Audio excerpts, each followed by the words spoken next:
was kind of shy in ways. And then there was discrimination against Jews. It's hard to believe in a city like New York, where there were maybe 2 million Jews, that there was discrimination against Catholics and Jews in employment. Can you tell me a little more about that? Well, I remember going down near Wall Street area. My sister worked for Jacobs Detector Scales, and they used this employment agency. And so she called them up, and, you know, I went there, and hopefully I had an in with somebody. And I used to sit there, and I met an Italian boy from NYU, and he told me he found discrimination against Catholics. And other people would be called, and we weren't called. And in those days, Wall Street did not hire Jews or Catholics. It's hard to believe, you know, in this day and age. And we sat there until one time I got a job, called for a job for $12 a week. And then on my own, I got other jobs for $14 a week. But it was tough. I was only through one.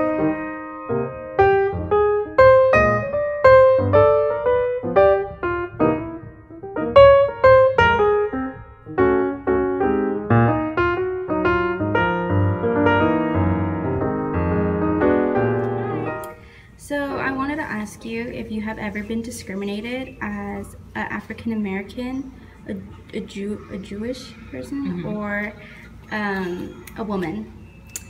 African American, definitely yes. Not as much as I got older, but when I was younger, there were definitely like instances where I'd be on the playground with kids, and there are always those kids who only know what they hear at home or what they hear from their parents, and so obviously there are going to be some racist bunch. And I've had kids in like elementary school call me the N-word, say we don't want to play with this N-word, whatever.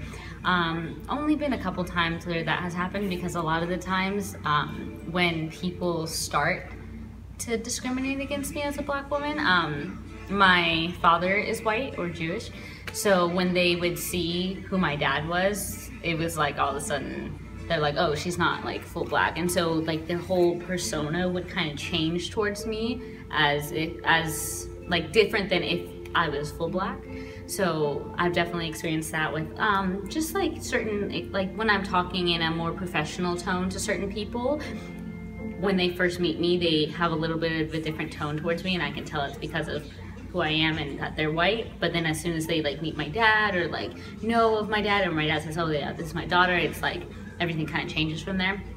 As a woman, you know, I have a very strong personality, so I haven't had too much like discrimination as a woman. Just like when we were younger, just like playing sports and stuff, there were always those guys that were like, you can't play because you're a girl or whatever. But I mean, I have proved myself as a woman to be strong enough to do virtually anything, I feel like. So I really don't get too much like feedback in terms of that. But yeah, there's definitely discrimination out there, and not so direct, but it's implied, and it's with the tone and the atmosphere of whoever you're in that room with. You can tell that they're not, you know, crazy about the fact that you're black or whatever. So.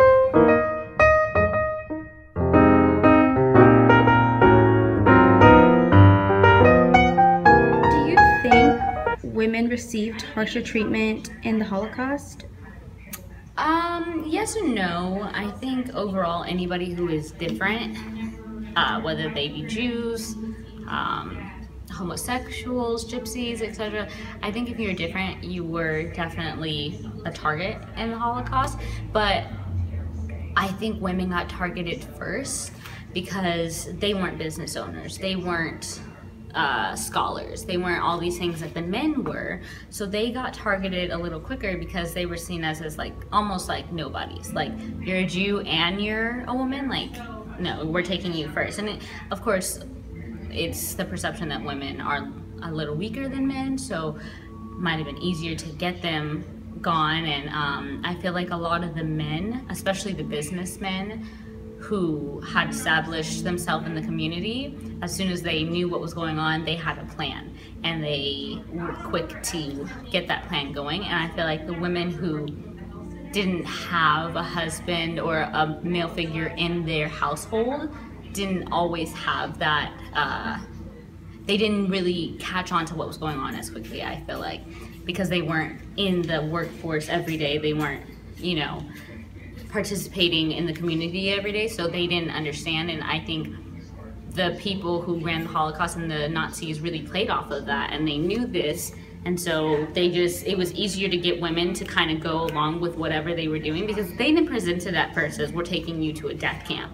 You know, they presented it as, we're moving you to these ghettos first, and then we're moving you to this. So I think it was easier to persuade them, and it's a stereotype that women need to break as a whole, as being weaker and easily manipulated. So I think definitely more women died in the Holocaust than men.